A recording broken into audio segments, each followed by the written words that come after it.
Era un secreto a voces, pero ningún clérigo osaba enfrentarlo porque con su investidura, el todopoderoso arzobispo de Colonia, Hermann von Wied, atemorizaba a todos, incluidos algunos cardenales, y así las cosas podían nadar entre católicos y protestantes sin mojarse. Dada su actitud, los luteranos estaban ganando terreno y con el paso de los meses se fue haciendo más evidente y descarada su inclinación hacia las huestes de Lutero. Cuando la situación se hizo insostenible y llegó a sus oídos, el Papa Pablo III miró en todas las direcciones y como no encontraba a alguien digno de asumir la vocería de la Iglesia, le preguntó a San Ignacio de Loyola y el fundador de la Compañía de Jesús le recomendó a un joven diácono de 24 años, el teólogo Pedro Canicio, quien asumió su tarea con madurez inusitada y con elocuente contundencia volvió trizas los argumentos del prelado rebelde ante el delegado del pontífice Jorge de Austria, arzobispo de Lieja y el rey de España y emperador del Sacro Imperio Romano Germánico Carlos V, quienes lo depusieron sin contemplación. Ese fue el bautismo de fuego del jesuita Pedro Canicio, el teólogo más eximio del siglo XVI. Peter Canis, nacido el 8 de mayo de 1521 en Nimega, Holanda, quedó huérfano de madre a muy temprana edad, pero tuvo la fortuna de que la nueva esposa de su padre, que era el alcalde de la ciudad, lo criara con afecto y preclara devoción cristiana,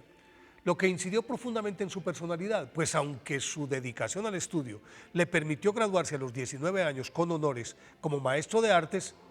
que en esa época abarcaba el dominio del latín, retórica, literatura, oratoria, filosofía, derecho civil,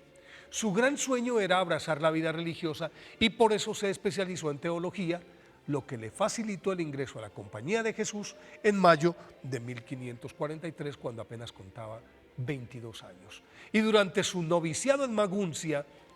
se concentró en el estudio de las Sagradas Escrituras, en toda la doctrina eclesial y en los textos de los padres y doctores de la Iglesia, y con ese arsenal logró la deposición del arzobispo de Colonia. Al regresar de esa misión, Pedro Canicio, nombre latino con el que ya se le conocía dentro de la orden, fue ordenado sacerdote en 1546 e inmediatamente le asignaron el cargo de teólogo de cabecera del cardenal Otto Truches von Walburg, a quien asesoró en el Concilio de Trento, y 2 años después, San Ignacio de Loyola lo tomó a su cargo en Roma, le completó su formación espiritual, le auspició la culminación del doctorado en teología y de una vez lo envió a Alemania a sofocar el fuego herético de Martín Lutero, que estaba consumiendo a la Iglesia católica, y el padre Pedro Canicio se encargó de apagar el incendio. ¿Y de qué manera? San Pedro Canicio se estableció en Baviera y allí fue decano, rector, vicecanciller de la Universidad de Ingolstadt. Y aparte de la eminente labor académica, se ocupó de reevangelizar a los bávaros que estaban impregnados de protestantismo. Al cabo de algunos años, recaló en Viena, ciudad en la que rehusó el obispado,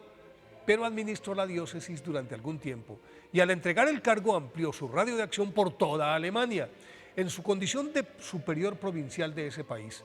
aprovechó para abrir colegios y seminarios por doquier,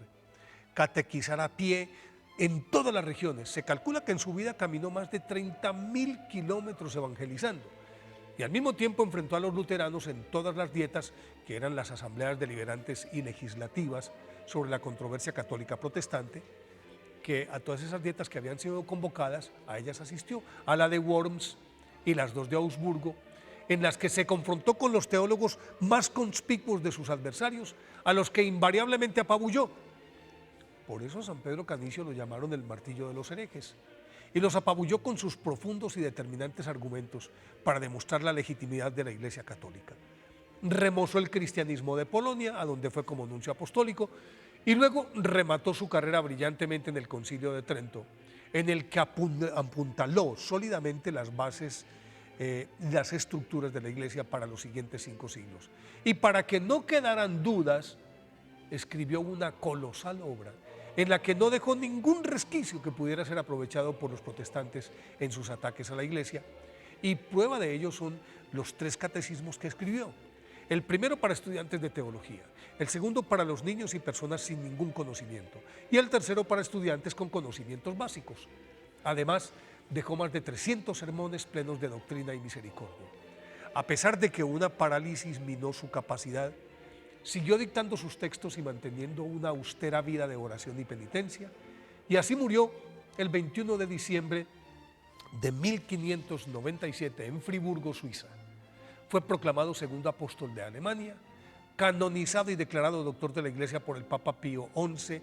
en 1925.